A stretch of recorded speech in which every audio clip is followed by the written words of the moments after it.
তারা কারো কাছে চাকরি চায় না, কারো কাছে কোনো দয়া চায় না, কারো কাছে কোনো সহানুভূতি চায় না, তারা চায় তাদের অধিকার।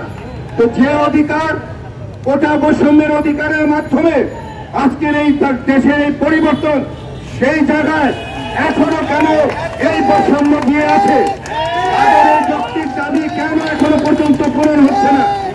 আমি উপদেষ্টা মন্ডলীকে আমি অনুরোধ করব, তারা আজকে যে রাষ্ট্র গঠন করেছে, তারা যে উপদেষ্টা মন্ডলী দিয়ে যে রাষ্ট্র পরিচালনা করছে, তাদের কাছে আমার জোরালো দাবি, আমি এই ছাত্রদের পক্ষে, এই 35-এর পক্ষে আমি জোরালো ভাবে আমি আমার দাবি সপক্ষে আমি আমার কণ্ঠস্বর উচ্চারিত করছি।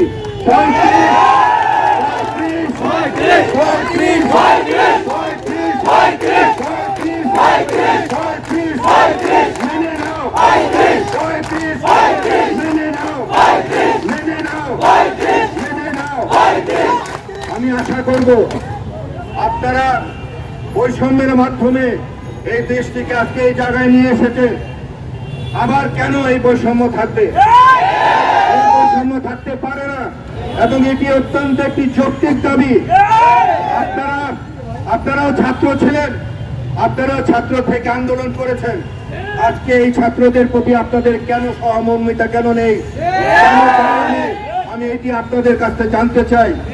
এবং এই যে কথা বলেছে যে এদের আন্দোলনের আজকে যারা উপদেষ্টা অনেকে আছেন, তারাও কিন্তু এই আন্দোলনের সপক্ষে ছিলেন। কেন আপনারা কালক্ষেপণ করছেন? কেন তাদের দাবিকে আপনারা মেনে নিচ্ছেন না? আমি আশা করব আপনারা এই যৌক্তিক দাবিটিকে মেনে দেবেন। কারণ হলো গিয়ে আমি নিজে জানি যে আমি নিজেও তো ছাত্র ছিলাম।